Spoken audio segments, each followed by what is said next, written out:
ഇൻസ്റ്റഗ്രാമിൽ 12,000 ഫോളോവേഴ്സ്. യുവതിയെ ബ്ലാക്ക്മെയിൽ ചെയ്തും പണം തട്ടി.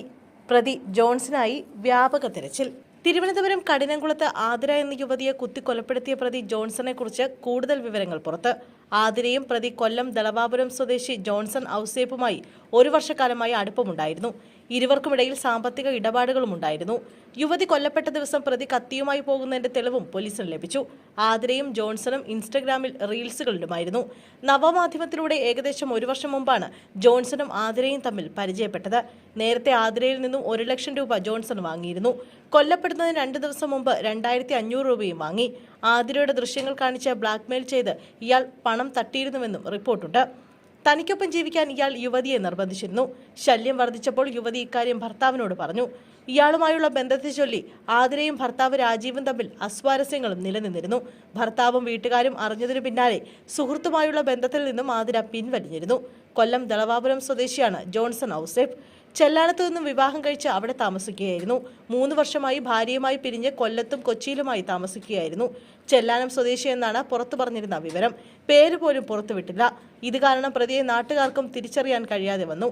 കൊല്ലത്തെ ഒരു സുഹൃത്തിന്റെ പേരിലുള്ള തിരിച്ചറിയൽ രേഖ ഉപയോഗിച്ചാണ് ഇയാൾ സിം കാർഡ് എടുത്തിരുന്നത്. കൊലപാതകത്തിന് ശേഷം പ്രതി കൊണ്ടുപോയ വീട്ടമ്മയുടെ സ്കൂട്ടർ നേരത്തെ പോലീസ് കണ്ടെത്തിയിരുന്നു. ഫിസിയോതെറാപ്പിസ്റ്റായ പ്രതിക്ക് എറണാകുളത്തും കൊല്ലത്തും സുഹൃത്തുക്കളുണ്ട്. പ്രതി തന്നെ കൊണ്ടുവന്ന കത്തി കൊണ്ടാണ് ആതിരയെ കുത്തിയിരിക്കുന്നത്. സുഹൃത്തുമായുള്ള ബന്ധം ഭർത്താവും വീട്ടുകാരും അറിഞ്ഞ ശേഷം ആതിര ഈ ബന്ധത്തിൽ നിന്നും പിന്നോട്ട് പോയി. ഇതാണ് പ്രതികാരമായത്. സംഭവ ദിവസം രാവിലെ 9 മണിയോടെയാണ് ജോൺസൺ ആതിരയുടെ വീട്ടിലെത്തിയത്. പ്രതിക്ക് യുവതി ചായ നൽകി. പിന്നീട് എന്തോ പറഞ്ഞ് അവർ തമ്മിൽ വഴക്കിട്ടു. തുടർന്ന് പ്രതി തന്നെ കൊണ്ടുവന്ന കത്തി ഉപയോഗിച്ച് കഴുത്തിൽ കുത്തി കൊലപ്പെടുത്തുകയായിരുന്നുവെന്ന് പോലീസ് സൂചിപ്പിച്ചു.